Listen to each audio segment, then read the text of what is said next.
What's going on, everybody? It's been a couple weeks since my last video. It's been a little too cold to be spray painting, but I finally got to do some work. I was just getting started on this Live Lance Heaven until this showed up. I can't think of a better way to start this year than with the Zoid. So today, I proudly present to you the Kotobukiya Shadow Fox. Ready?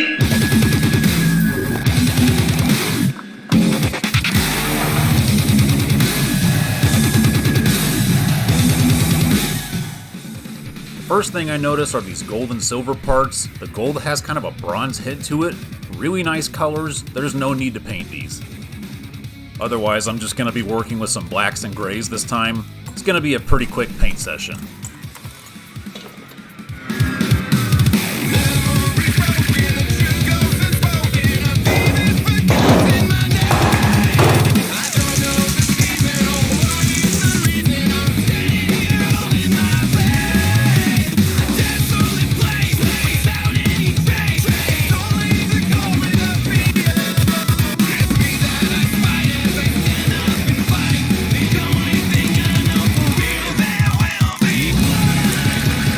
The worst part about painting is not knowing where the hell everything is supposed to go.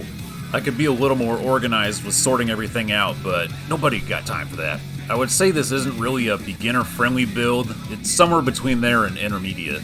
You just need to have patience and realize it's going to take a little bit of time. After building a couple of Ligers already, this build was kind of familiar to me.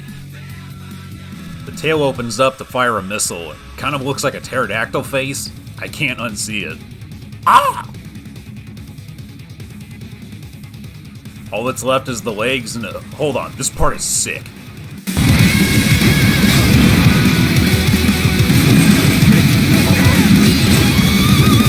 Alright, all that's left is the legs, and I'm just gonna speed this up to keep the momentum going here. Got everything slapped together, but our work is not finished yet.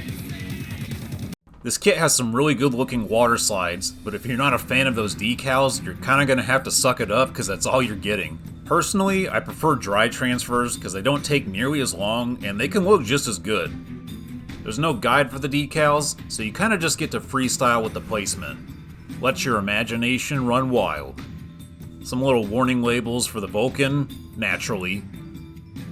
I was debating if I should put anything on the head because it might look kind of stupid, and the multiple edges kind of make it hard to lay these things down. Water slides are still prone to falling off, so once this dries out, I'm immediately going to hit it with a top coat just to make sure it stays.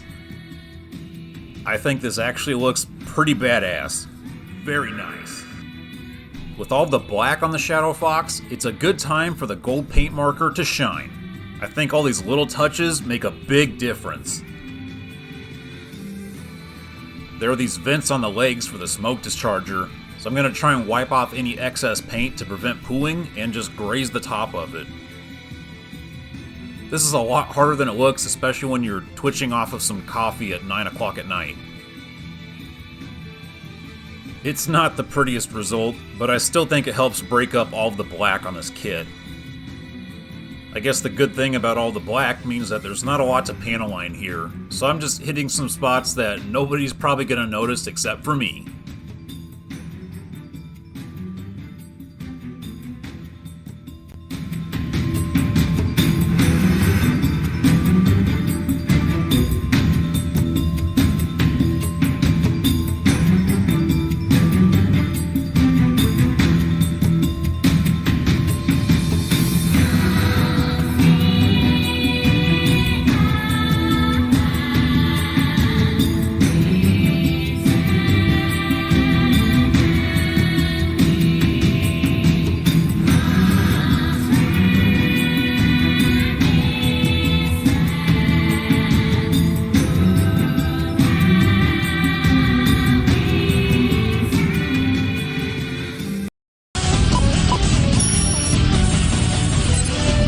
Let's see, we got an AZ 30mm laser Vulcan gun.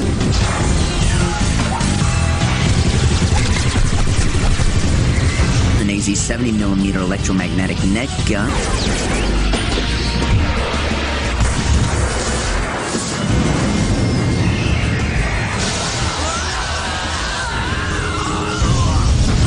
Strike Laser Claw. Now for my Strike Laser Claw!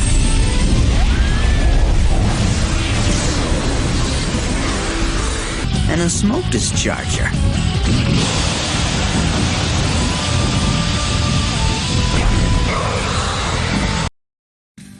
So here's Shadow Fox next to the Panzer. Absolute beefy boy. The wiki claims they're pretty similar in height, but I think that the Vulcan is taken into account for that. Let's check out the articulation.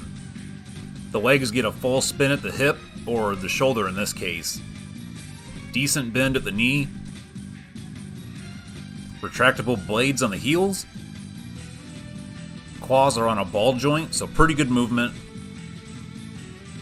Same deal for the back legs, pretty much. Bit of back and forth on the neck. Really good movement for the head, though. The Vulcan can pop way up, you can spin it all the way around, and the barrel gets some movement on top of that. You get a bit of wiggle at the waist, but this can pop out, and you have to take the whole thing apart to put it back together. Pain in the ass. Some wagging tail action, just up and down though.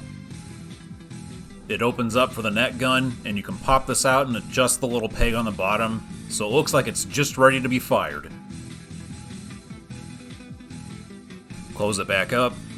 Last thing, and it's kind of hard to see, but you can pop open the chest to see the power core. Neato. So what's my verdict on this one? Like other Zoid kits, this thing is a total brick. It doesn't feel like it'll fall apart in your hand, but it comes with the trade-off of not being superposable. The colors and decals are excellent, even out of box, but you're gonna need to give it some extra love to keep those water slides on. There aren't many weapons here, but what you do get has some nice attention to detail, and even though it's smaller than your typical Zoid, the Shadow Fox has some great presence on the shelf. This is a really great kit, just shy of excellence. This kit runs for about 70 bucks, so if somebody's trying to sell it for 100 or higher, I would look elsewhere. And that's it for the Shadow Fox. Gotta say, this is kind of a sleeper hit. I didn't think I'd like it as much as I did, but it's pretty cool. Gotta give a shout out to my boy Tyler for getting this for me. Thanks, baby. If you guys liked this video, leave a like and comment. If you didn't like it, subscribe. This is Renzero signing out. Looking forward to another year of paints and reviews. I'll see you guys next time.